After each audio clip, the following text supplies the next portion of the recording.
Oliver, it seems that bankers remain naughty.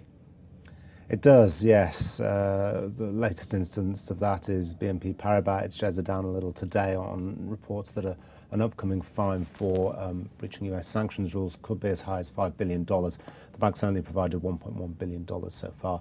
It's not the only one this week. We've had Credit Suisse coming to a settlement with US authorities over previous charges that it helped US citizens to evade taxes. So lots of fines coming up. Now, in theory, when a state levies a fine against a business, it's not aiming to punish the business, it's aiming to encourage other businesses to behave.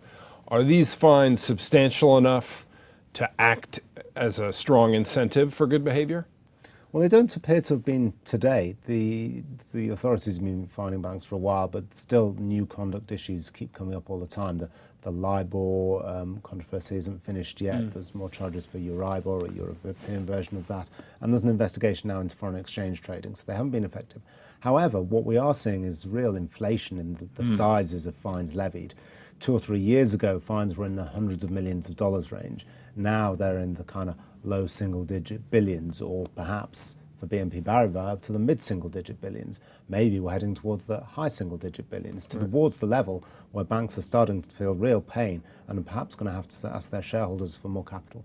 And that would have to be the moment where heads roll in the head office, and when investors really start to question the amount of risk they're taking owning banks, right? If they're getting diluted by equity raises, there's no clearer message in the universe, right? Yeah, absolutely. And you'd hope that if that happens, the shareholders really turn around to the bank and say, "This, you've got to stamp this out now." Right.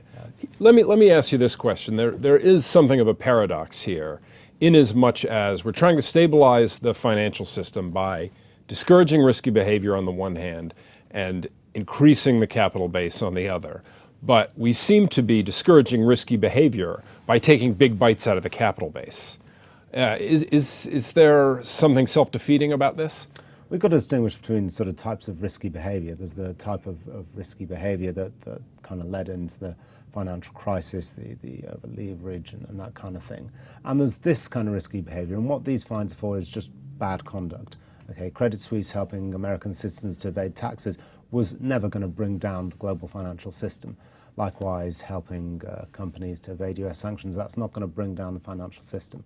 And the authorities will take the view that we've set capital levels to be a certain amount, and they will have to get to that amount. And if we take some of that out as fines, well, the shareholders or somebody else will have to fill that out, fill that gap and get the capital to where it should be. So we will look forward to a future free of naughty bankers. Thanks, Oliver.